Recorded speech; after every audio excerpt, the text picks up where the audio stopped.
Salut tout le monde, vraiment très content de vous retrouver aujourd'hui. Dans cette émission, on va aller voir beaucoup de crypto-monnaies, beaucoup d'altcoins qui se comportent, on va dire, très mal en ce moment, mais qui justement nous offrent par conséquent des prix très intéressants.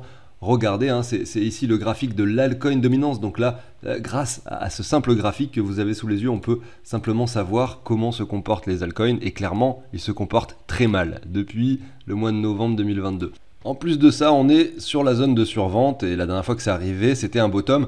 Je dis pas qu'on va se retourner dès à présent, mais forcément, je pense que le bottom est assez proche au niveau de ce graphique de l'altcoin dominance. Donc ça sera l'occasion d'alimenter le portefeuille fictif, soit de recharger des cryptos qu'on a déjà, soit pourquoi pas d'en ajouter d'autres. On va discuter de ça, hein. Ceux qui connaissent pas ce portefeuille, vous allez le découvrir ici avec nous. Et puis avant de débuter sur les altcoins, on va analyser le Bitcoin, notamment sur le court terme. Ce matin, on a fait une mèche, voilà, on a fait finalement un sommet, ça se voit pas trop ici sur le weekly. On va zoomer un peu là-dessus pour qu'on puisse un peu essayer d'identifier ce qui est en train de se passer sur le court terme au niveau du Bitcoin. Pensez à l'abonnement, au like. Si le contenu vous plaît, je vais vous passer la très courte introduction. À tout de suite.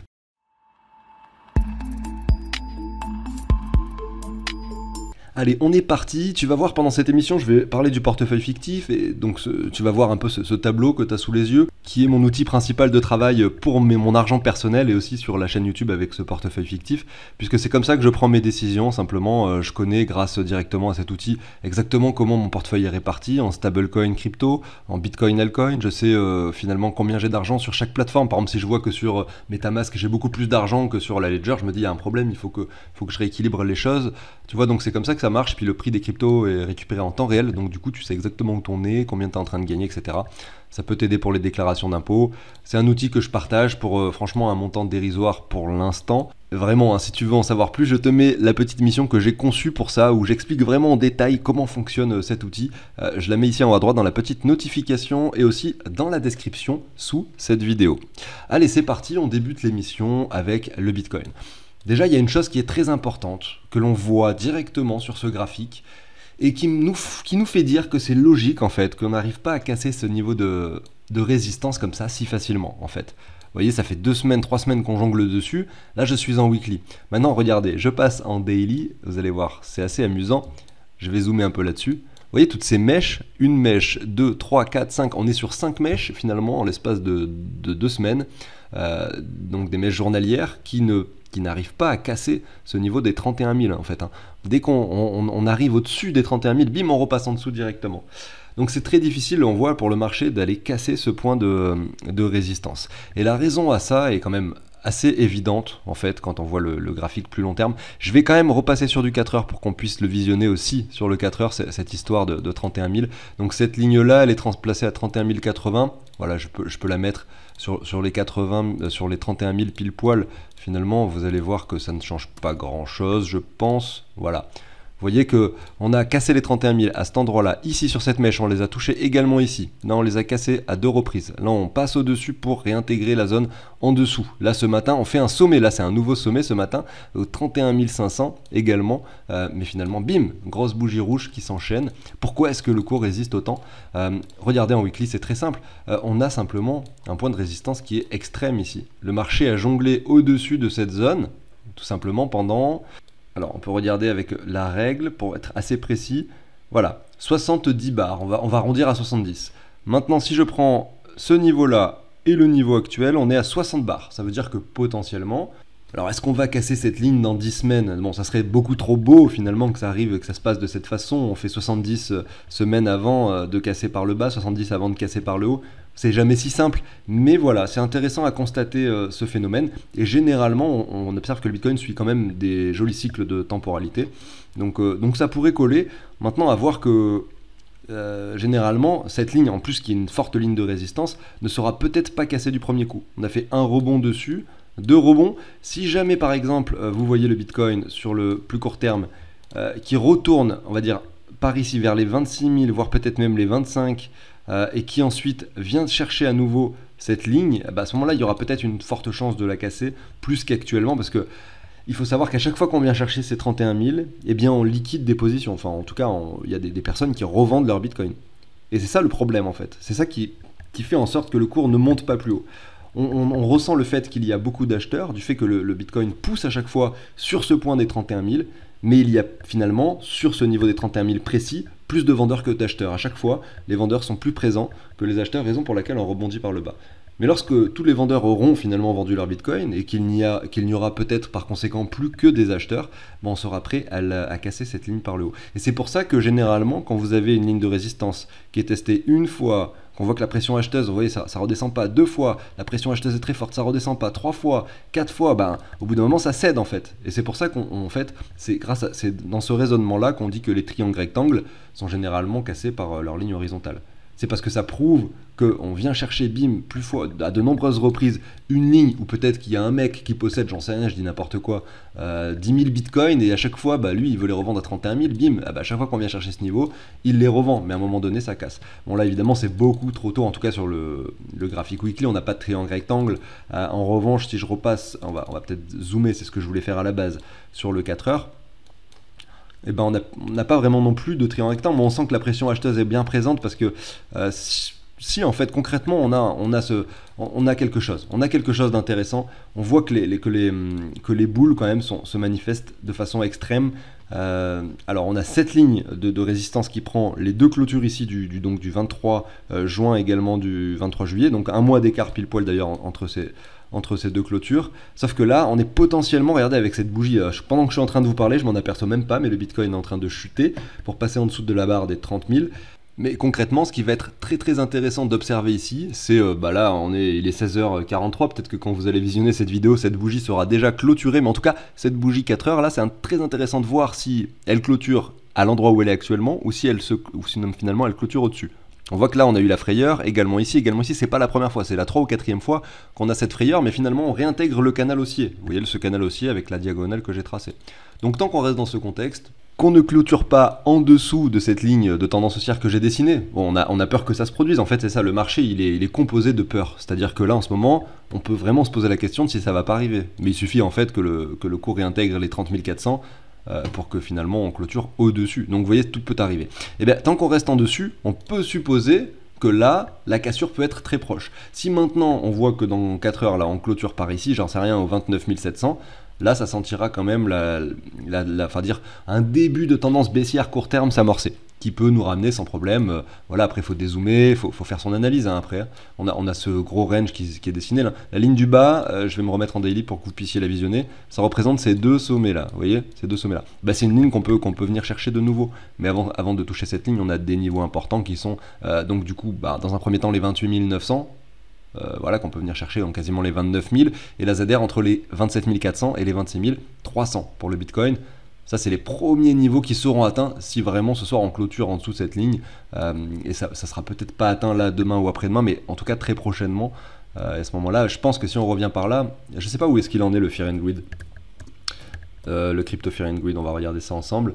Mais effectivement, je pense que si on redescend, la panique va commencer à se réinstaller. On va facilement retourner. En fait, c'est ça qu'il faudra observer aussi, et puis à coupler avec la carte des liquidités.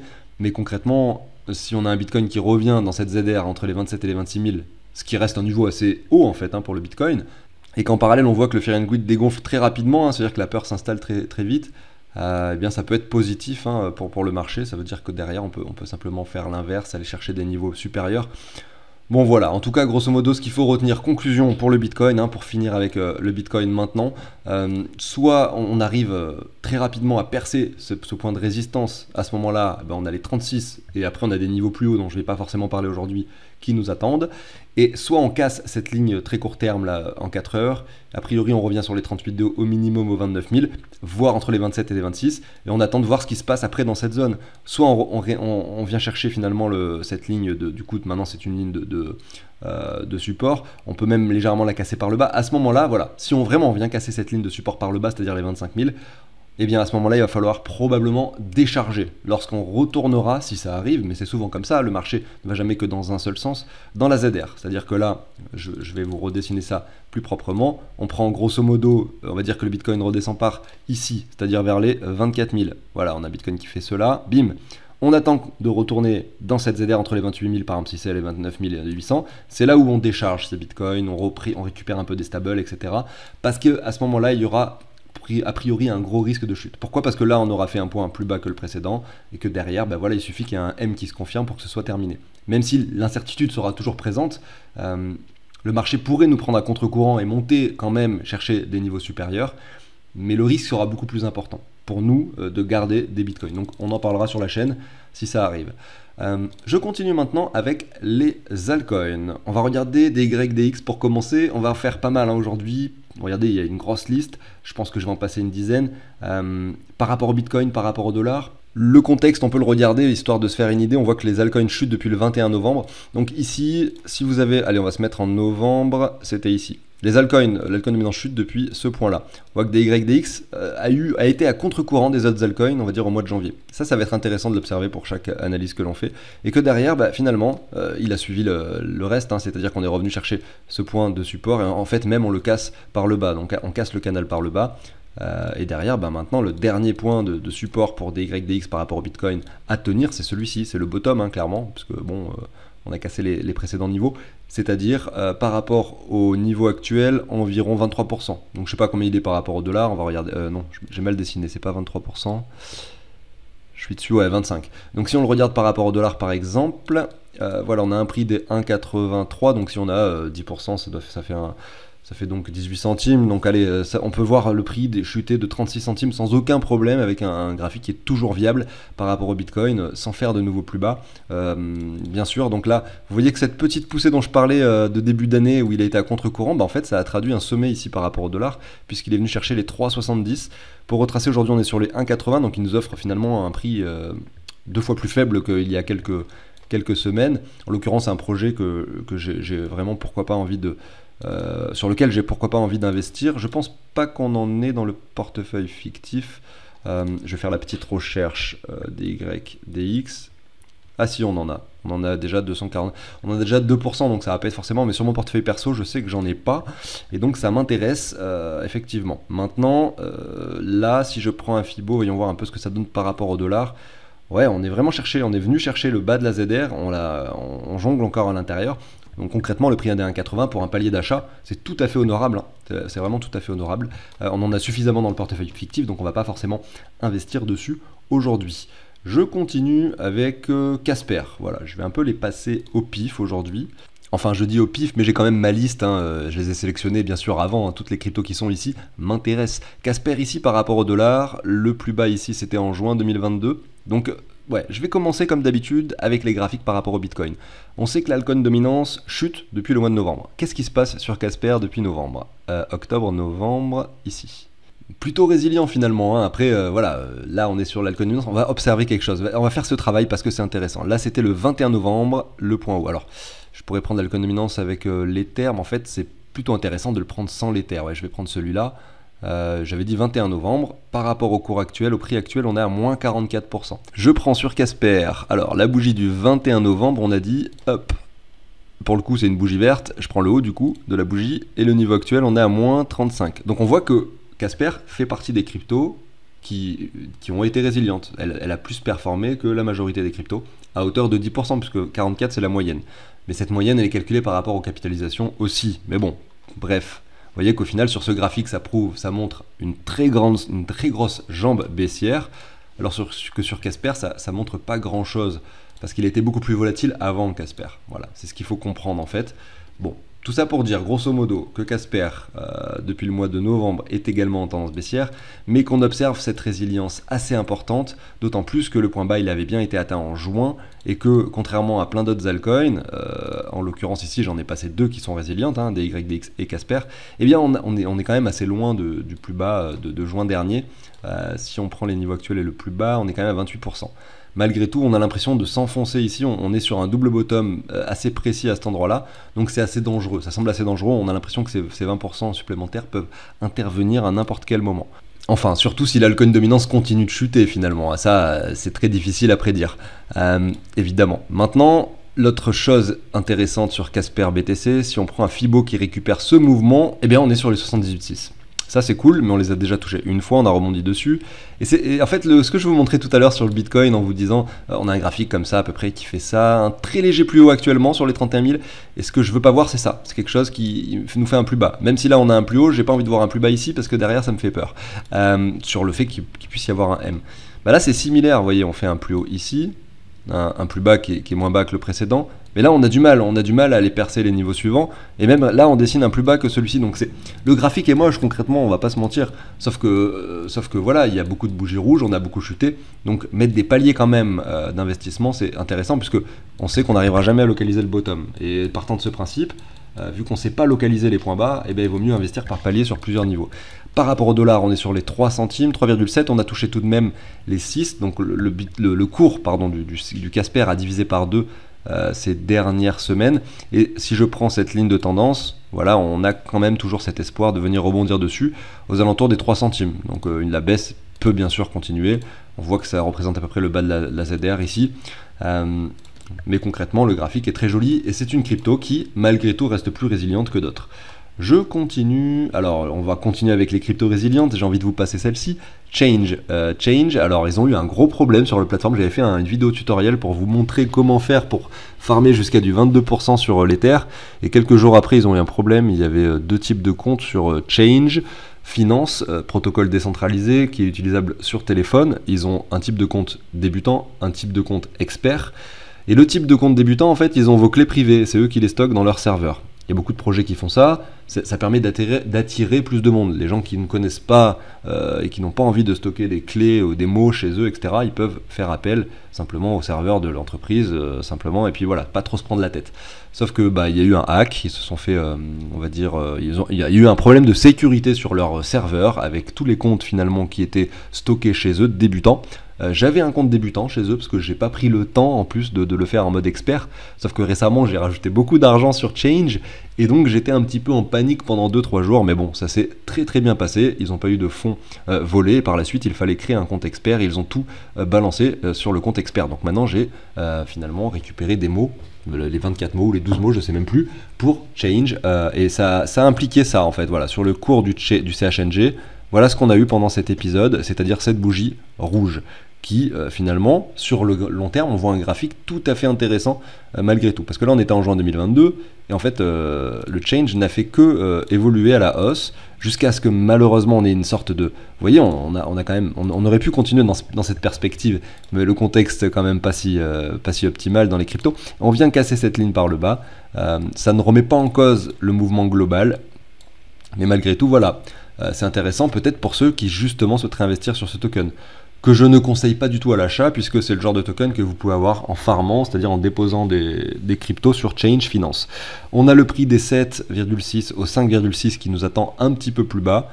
Est-ce qu'il va être atteint? Difficile de le dire. En fait, ça c'est pas une ligne de support, contrairement à ce qu'on peut voir.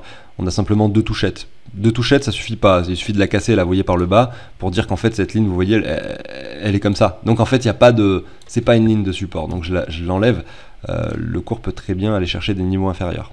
En fait, on peut, la seule ligne de support qu'on peut mettre, c'est le niveau actuel et essayer de voir s'il y a des jonctions ici sur des clôtures, mais pas tant que ça. Donc le change, très très résilient. Je pense qu'on peut le passer CHNG par rapport du coup au dollar. Vous voyez, quand il y a une crypto que vous voulez voir, on va prendre CHNG. USD. Quand il y a une crypto que vous voulez voir par rapport au Bitcoin, mais que malheureusement elle n'est pas disponible par rapport au Bitcoin, vous pouvez le faire de cette façon. Tout simplement, vous divisez le prix par rapport, donc vous prenez votre crypto et vous le divisez par le prix du Bitcoin. Et là, tout simplement, vous avez le graphique par rapport au Bitcoin. Voilà. Vous l'avez sous les yeux. Et concrètement, si on se base depuis le mois de novembre, ici, novembre 21, c'était cette bougie-là, hop. Et le niveau actuel, on est sur du moins 37%. Un peu comme Casper finalement. Un peu comme Casper, mais l'année 2022 a été beaucoup plus intéressante. Et là, on voit qu'il y a une ligne de support. C'est pour ça que c'est toujours intéressant de les regarder par rapport au Bitcoin. On n'a pas les mêmes informations qui nous sont données. On va continuer avec une crypto plus récente, Optimism, OP. Voilà, on l'a ici. Là, pour le coup, très intéressant le graphique.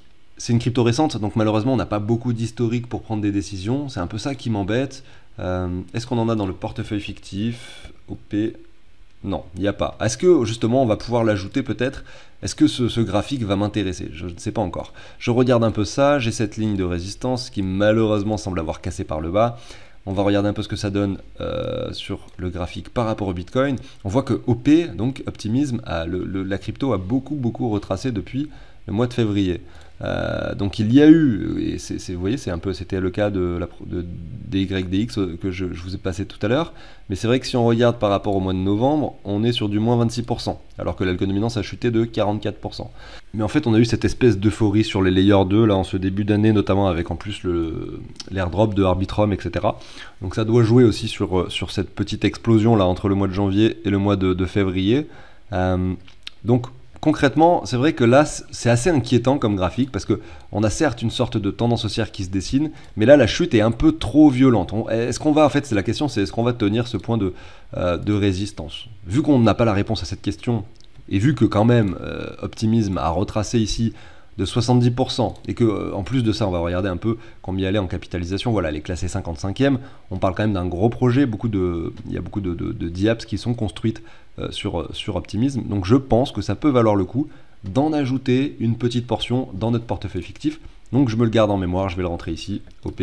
Je vais vous montrer en plus, comme ça, pour ceux qui ne connaissent pas l'outil, comment est-ce qu'on va pouvoir investir et vous montrer un peu comment ça marche, cet outil, très facilement, juste après. Donc Optimism, ok, c'est plutôt cool. Pour se mettre un palier, on a quand même moins 70% par rapport au Bitcoin. Et puis par rapport au dollar, on a touché, regardez, c'était au mois de février, les 3,20$. On est déjà sur les 1,19$, on divise par 3 le prix quasiment. Donc ouais, on le garde ici sous la main. J'avais jamais investi dessus à cause du graphique qui était trop récent. J'aime pas, moi, les graphiques vraiment trop courts.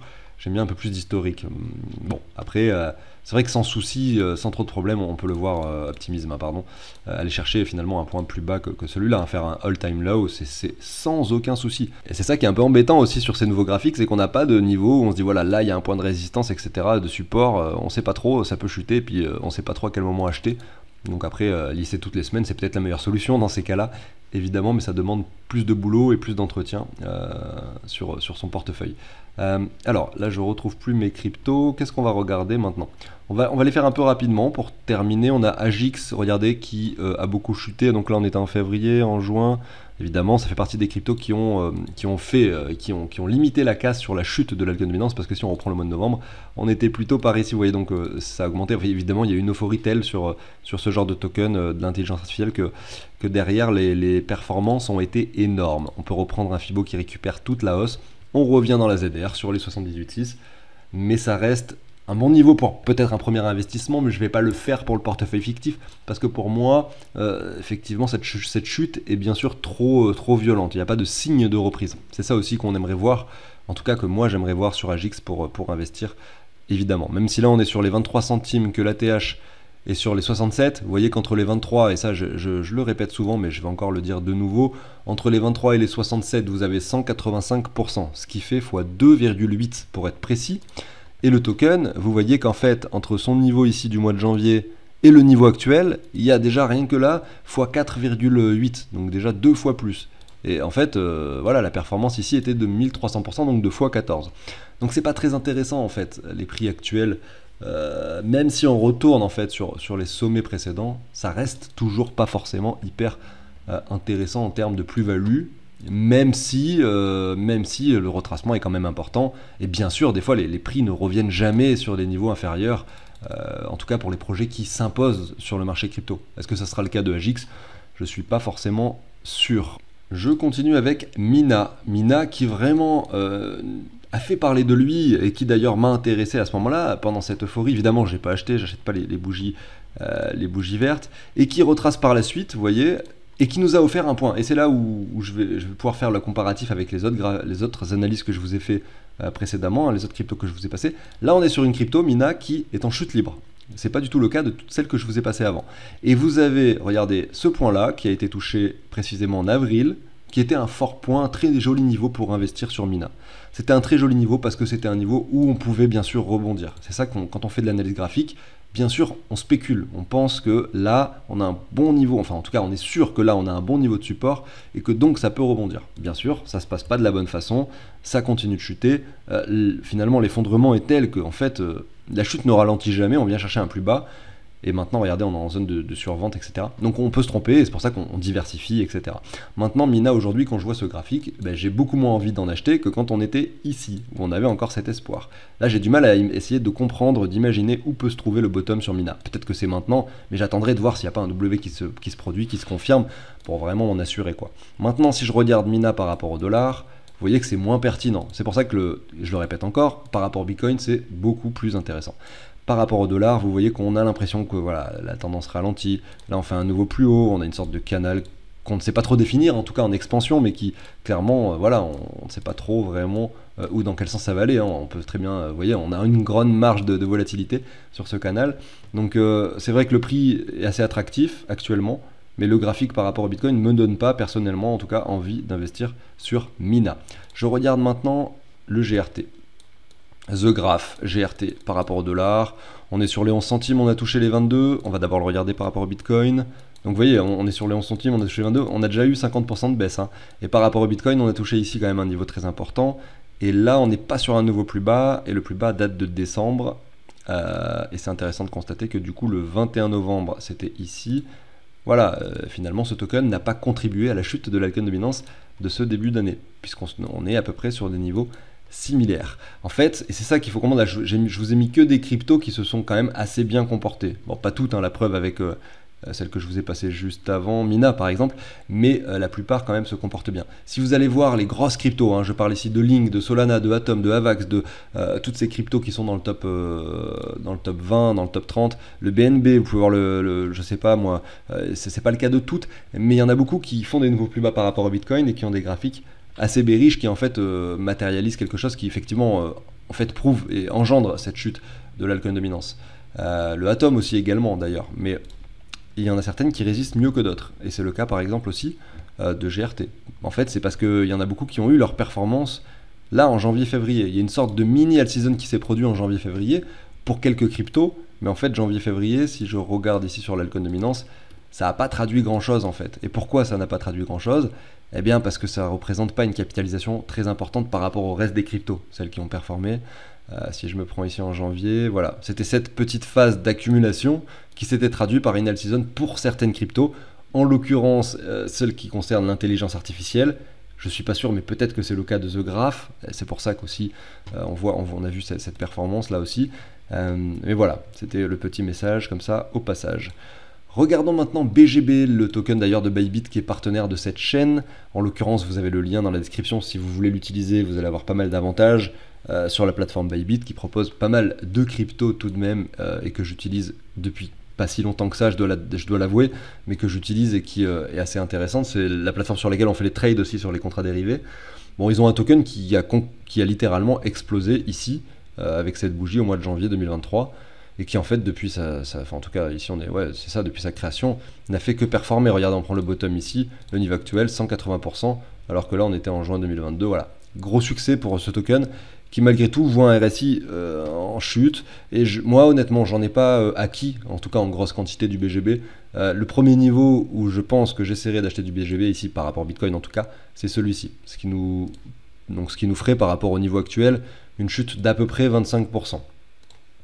25%, regardez, par rapport au dollar, c'est trop haut pour moi. Hein. Même si là, et d'ailleurs, on constate le RSI qui chute de façon assez importante. Et même sur, je pourrais zoomer sur du 4 heures ou du daily, mais je l'observe ici même en weekly. La divergence qui a été dessinée est confirmée par la suite à cet endroit-là. On vient chercher un niveau inférieur. Et derrière, vous voyez, on continue de monter sur le BGB. Attention à la chute qui peut-être pourrait se produire très prochainement.